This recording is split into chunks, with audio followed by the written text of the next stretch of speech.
Good day and welcome to another Sport Rep Show where we update you on the latest sports news in and beyond Namibian borders. I'm your host, Jesse Jackson Kauraitha, and now for your latest on the hit list.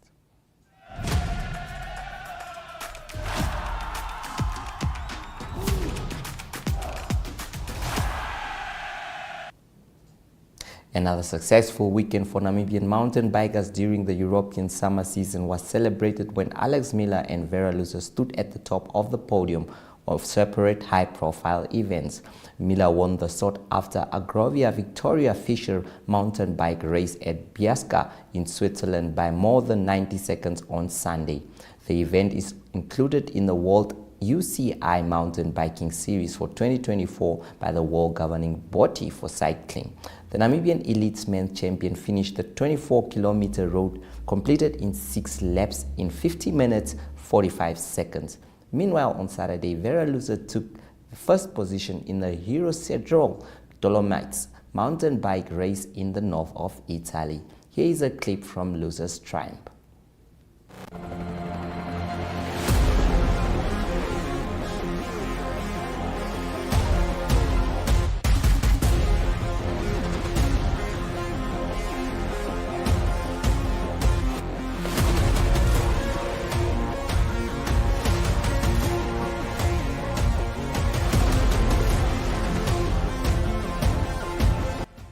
Thank you.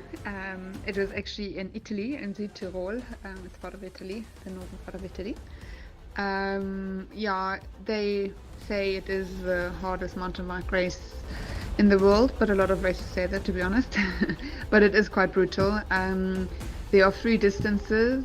The elite men do the 86 kilometers with 4,600 meters of climbing or something, and then there's a middle distance, and we do the shorter distance, which is 60 kilometers with 3,200 meters of climbing. It is really super steep. The climb, there are 4 major climbs, and yeah, I mean, it's steep. The last climb was I think 3.7 kilometers with altitude gain of over 500 meters. I had the fastest time up there from all the women, and I averaged 5.5 kilometers per hour. So yeah, maybe that shows how super steep it is. It was a good race. There was some good competition there, some good climbers that are super lightweight, but I had a really good day, and yeah, I could keep with them on the climbs, and I'm really strong on the downhills. That's also where I could make a gap on the on the 3rd downhill, and then the last climb I was on my own, and I just rode what I had in me, and then the downhill to the finish I could still make some time good. And at the end, yeah, it was quite a big gap to the second goal, although I was riding with her quite long, and she's a super strong rider. So yeah, that's basically about that race. They make a big show out of it. It was quite cool that they gave me a Namibian flag to finish with, and played the Namibian hymn at the prize giving. Was quite special.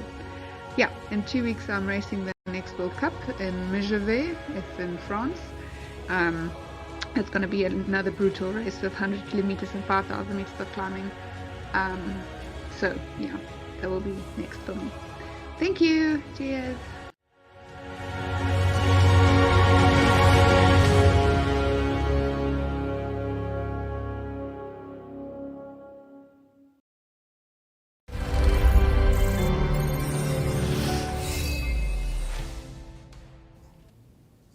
Well done to Lucia there. The Central Volleyball Association held tryouts for the Commerce Region Under-19 volleyball team over the weekend. This team is set to represent the Commerce Region at the Namibian National Youth Games 2024, which will be hosted in the Oshana region from 11 to 14 September this year. The games are organized by the Namibia Sports Commission. This year's tryouts attracted 21 athletes consisting of 11 girls and 10 boys, while this number is fewer than the usual 30 to 40 athletes, particularly noting the typical turnout of around 25 boys. The organizers were pleased with the quality of talent on display. The smaller group allowed for more focused selection process, ensuring that the best players were chosen to represent the region. The Namibian boys team claimed a decisive 29-12 victory in their first match against Zimbabwe at the Under-13 Craven Week. The Namibian youngsters established themselves early, leading 15-5 at halftime and dominating the scrums and mauls.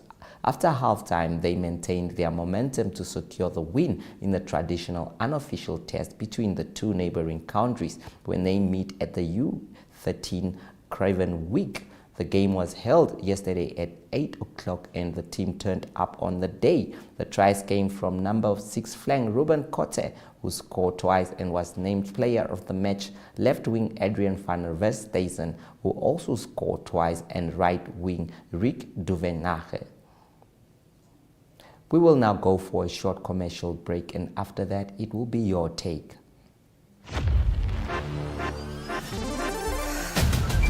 My Zone presents My Zone Schools Esports Competition. Still possibilities. Round 1, 3, 2, 1.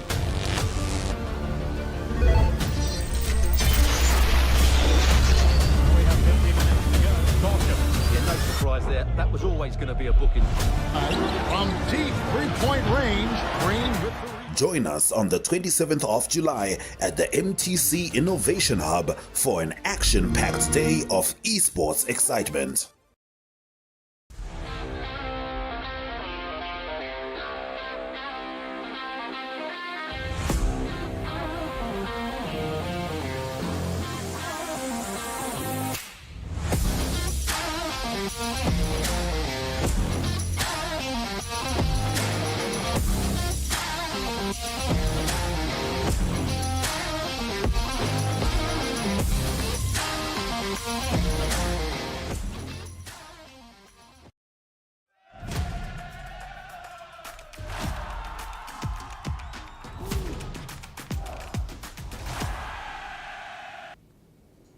Today on Your Take, our presenter Ashwin Berry recently had a chat with Ongo's spokesperson as they attempt to construct a top stadium in the country. Let us hear from them. You're with Ashwin Berry in the Sport Rap studio, and joining me is Mr. Inocentio Verde, who is the spokesperson for Ongos Valley as well as the MD for RTO Housing Namibia. How are you, sir? No, I'm very well, thank you. It's good to have you here. Thank you so So much. there's been a huge buzz around Namibia since Ongos Valley announced the stadium, and we'd all love to know what it's all about. So let's dig in. Can you elaborate on the vision behind the development of the Ongos Valley Sports Village and Stadium, and how it aligns with your broader goals for Namibia? No, thank you so much. So when we speak of Ongos Valley vision, actually we want to be at the forefront of the African Renaissance by providing solutions that will elevate human dignity and decency through the power of ownership. That is basically our broader vision as a group of companies, and to that effect, we do not only intend to basically just build Namibia, but we like to participate across Africa. It is very important for us. It is very important that after 33, 34 years of independence, the investments that government have made to its people, students, learners, which many years ago we were, I think a government needs to recoup from that. What we also say is that I think it's enough of thinking, and it's now time for action. So this is what we're talking about. And when we look at the sports infrastructure in the country per se, you will agree with me that we are lagging behind. And given the fact that we are so big at solving for X in our mode of operation, I think the sports stadium is one that speaks to sort of, the vision of the broader group, and of course also looking at the country's vision as far as sports is concerned. That's actually what I was going to ask you. Yeah. What was the inspiration behind undertaking this huge investment? What were you looking at? What we were looking at? Well, basically, what you need to understand is that we are one of the greatest African countries greatest African countries that we have. In terms of infrastructure, Namibia has done so much, that we are basically second to none in terms of Africa. If you look at the road infrastructure that we have created, I think Namibia, not I think, but it is a fact that Namibia has sort of very important road infrastructure that other countries can only emulate and wish and aspire to have. And for a long time now, when we talk of the sports infrastructure per se, what we have realized is that, look, because we are lagging behind, there is a challenge. And are we going to cry about the challenge, or are we going to assist in providing this solution to the broader country, or to the broader And so we were there, and we're saying, look, in terms of Windhoek, and mind you, when you look back, the late president, His Excellency Dr. Geingob, he did postpone the census. I think the census was delayed by a year or two, and now the preliminary results are out. And what we have seen is that Windhoek is now housing just close to 500,000 people. Yes. Okay, so Windhoek housing 500,000 people, we have also seen that people living on the western side of the B1, which is your A1 today, they actually form 76% of Windhoek's population. Wow. Now, it's a fact. We are not now... We're not speculating. we're not speculating anymore. So what you need to understand that it is so important that you need to understand the numbers that you're working with. If that aspect is missed, then you're going to have a problem. Nothing works. So census was delayed. We now picked up that this is what we have. Where are most of your sports infrastructure in the country? They're basically on the 24% side of the B1. Whereas the majority of your people are on the other side. And also what we have seen in Windhoek, if you look at just the landscape of Windhoek, for you to be able to develop some of this infrastructure, they become sort of very expensive on the side, on the eastern side of B1. Yes. And Windhoek, in terms of its growth, it is now focused to the northwestern corridor of the northwestern corridor of Windhoek. So that is where basically your affordable investments and infrastructure can be developed. That is basically your only... Yes, that's your only real option. That is the only real option, because if you look at it, if you look at Windhoek, it's surrounded by mountains. The side of Simbabasia and Prosperita, you cannot develop mega infrastructure given the aquifer that we have. So if there is any pollution that happens on that side, the repercussions are going to be severe. So your natural gradient of flow is towards the western corridor, and this is basically where Ongos Valley is situated. Yes. And I think given the space limitations that we also have within town, it is just economical. It just makes sense. It just makes sense for us to build the stadium. Tell us more then about the architecture. I understand we're looking at a 30,000 capacity stadium. Definitely, yes. Yes. So as far as the stadium is concerned, look, we don't only plan for today.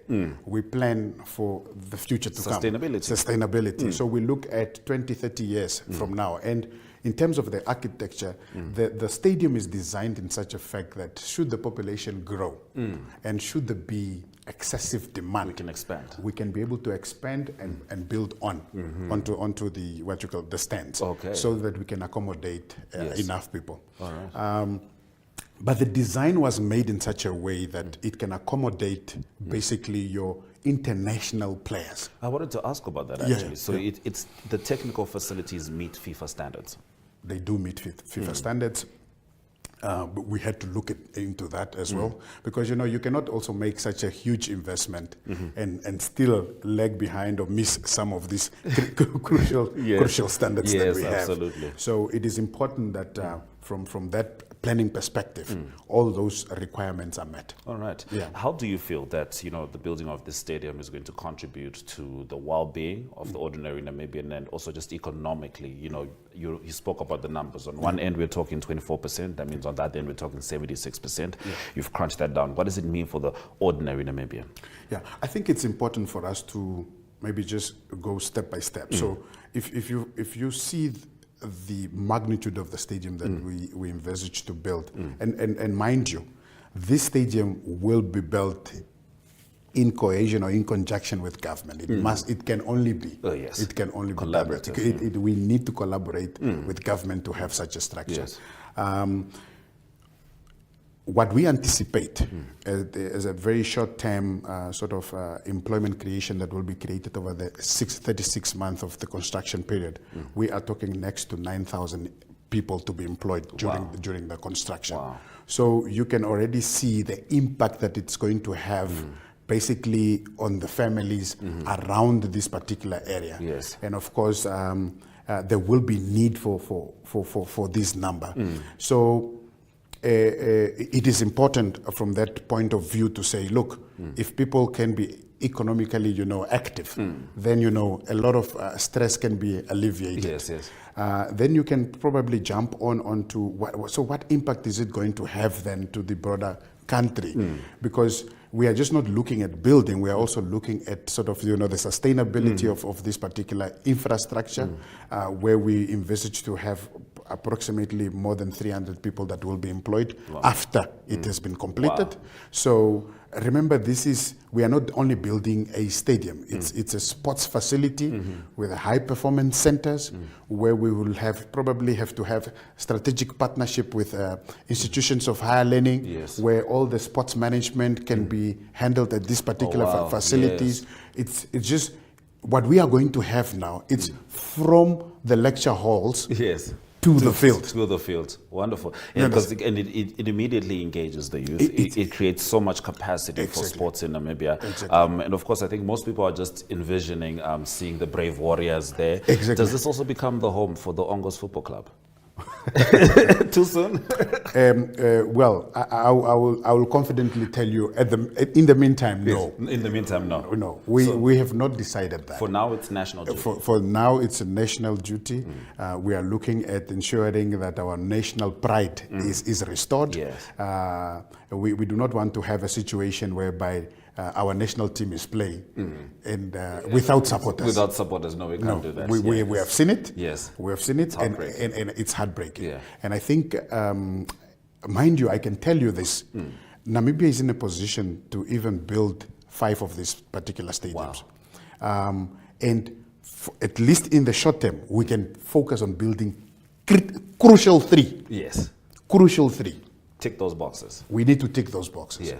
Because it is important that we need to bring in the international clients, international community to make use of these facilities. And I think recently we have just seen that FIFA announced now that they want to bring a change into the whole to the rules, the rules of playing home and away games. Home and You're right. yes. Essentially, FIFA said that this was Gianni Infantino, FIFA president, that clubs will now be able to play home and away games in other countries. And I think, you're right. This fits perfectly into such a vision. Exactly. Yes. So that is why it is important that we need to have infrastructure that speaks to the requirements of the national and broader community. Yeah, and especially, it's also reflective of what we want for the Brave Warriors, which is the very best. Exactly. Any few words on how you feel about the potential of this stadium as we close off? The potential, look, Namibia has got potential. The stadium has got potential because right now, I mean, we have, you know the state of the Independence Stadium. You know the state of the Semnioma Stadium. Yes. After Ongos have announced, we now see a lot of other local authorities announcing the construction of other stadiums. And these are things that we want to encourage.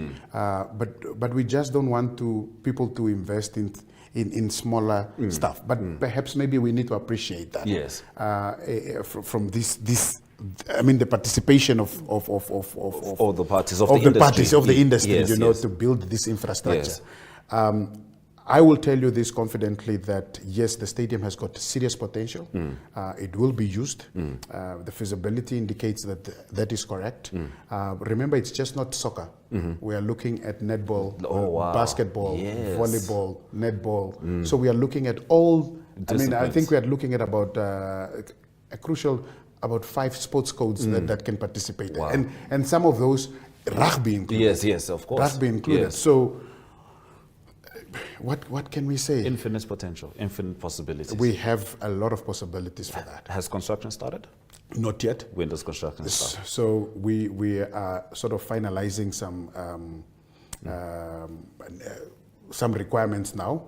We are still finalizing with government. We hope in the next between 3 and 5 weeks, we should have an answer. And from there, we're looking at 36 months. From there, from the break ground. Yes. Breaking ground of the stadium, 36 months. 36 months. Yes. I love it. Thank you you very much. All right. So that was Mr. Inocencio Vera, who is the spokesperson for Ongos Valley, giving us the update on the stadium that they are building. Not for them, not for me, for Namibia. Thank you.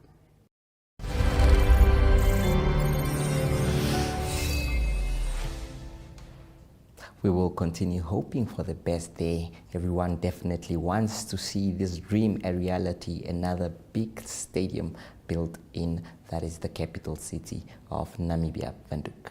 Ari Ogaard is on standby with the latest international news. Please do not move an inch from me, Jesse Jackson Kauraitha. It is goodbye.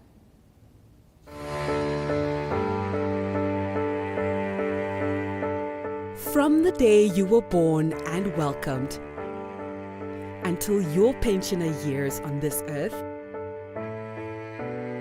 your life is filled with changes and phases. What mattered the most at age 10 may be an unknown memory at 25. The heartbreak at 16 may be replaced with wedding bells at 27. The degree you've always wanted or starting your career business may come true at age 30. And the dream to own your own home may come to realization at age 50. Whatever stage you find yourself in, whatever matters right now, Standard Bank has what you need to bank like you. Choose your own path. Choose endless possibilities. Standard Bank, it can be.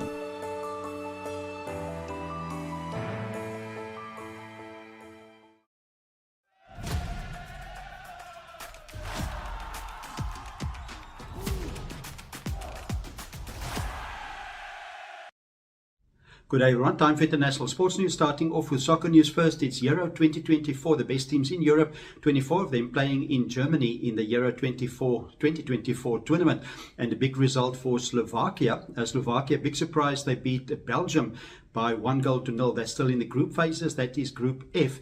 And it is Belgium that is number 3 in the world, and they played against Slovakia, that's number 48 in the world. So a big surprise in the first round. Not all lost for Belgium. They still need to play against Romania and Ukraine, and they can still advance to the next stage, but they need to beat both Romania and Ukraine. Also surprised there when Romania beat Ukraine by quite comfortably by 3-0. That is all in Group F. In Group D, also latest games that was played, it was France with a good win against Austria. It was a tough game for them, but they beat them in Düsseldorf. The score there was 1-0. And also in Group D, it was the Netherlands also off to a winning start. They beat Poland by 2-1. Continuing international sports news with T20 Cricket World Cup that continues in the West Indies. The home team finishing off their round-robin games. They beat Afghanistan convincingly by 104 runs. It was the West Indies that scored 218 for the loss of 5 runs, or 5 wickets rather, and it was Nicholas Pooran. He was a very good form. He scored 98 runs, just short of his 100 off just 53 deliveries. Afghanistan battled to get close to that score. They only made 114 all out. That was in the 17th over. And then also New Zealand played their last round-robin game. They're not part of the last 8 of the tournament, and they beat Papua New Guinea by 7 wickets. It was Papua New Guinea that only scored 78, and the great achievement there was Lockie Ferguson, the bowler for New Zealand. He bowled 4 overs, didn't concede any runs in 4 overs. That's never happened before, and he took 3 wickets. It was New Zealand that scored the winning runs. They scored 79 for the loss of only 3 wickets to win that game. And to close off today's international sports news, it is tennis news. It is the Berlin Open for women that started. It's a part of the WTA Tour. It's been played on grass and it's leading up to Wimbledon. The Wimbledon winner of 2023, Marketa Vondrousova, she's one of the favourites in the tournament. She's starting a grass campaign in the first round game against Rebecca Masova. She is from Spain. And also there's 8 of the top 10 women's players in the world playing in this tournament. The 2 players in the top 10 that's not playing is Iga Swiatek. She won the French Open recently. She's taking a rest. And then also Jasmine Paolini. She's also not playing in the tournament.